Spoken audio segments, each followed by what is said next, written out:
ఆంధ్రప్రదేశ్‌లో ఇటీవల దాడులు, బూతులు, బూతులు 2 బూతులు తర్వాత దాడులు. ముందు బూతులు తర్వాత దాడులు.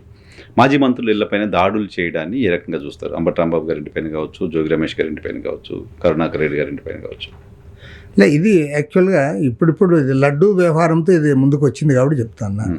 లడ్డూ వ్యవహారం విషయంలో ముఖ్యమంత్రి గారు, మంత్రులు వారి స్టేట్మెంట్స్ అది కరెక్ట్ కాదు. ఎందుకంటే మీరు అధికారంలో ఉన్నారు. అధికారంలో ఉన్నప్పుడు మీరు ఏమంటున్నారు? లడ్డూలో కల్తీ జరిగిన మాట వాస్తవమే. మీరు దానిపైన యాక్షన్ తీసుకోండి. ఎవరు ఇన్వాల్వ్ అయినారో వాళ్ళని తీసుకోండి. మీరు యాక్షన్ దానికోసం సిట్ దర్యాప్తుకు ఆదేశించారు.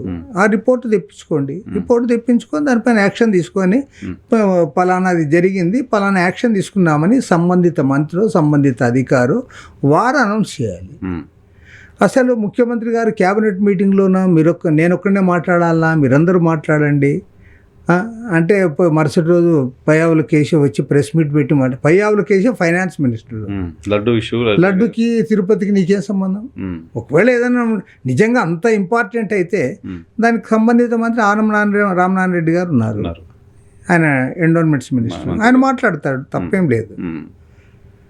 అసలు సీఎం ఎందుకు మాట్లాడుతూ ఉన్నాడు, డిప్యూటీ సీఎం ఎందుకు మాట్లాడుతూ ఉన్నారు, మంత్రులు ఎందుకు మాట్లాడుతున్నారు? అదే అంటే మీరు దాన్ని రాజకీయం చేస్తున్నారు తప్ప మరొకటి కాదు. రెండోది కూడా మీరు ఎంత తప్పు మాట్లాడుతున్నారంటే వాళ్ళకి తెలియకుండానే వాళ్ళే ఇరుక్కుపోతున్నారు.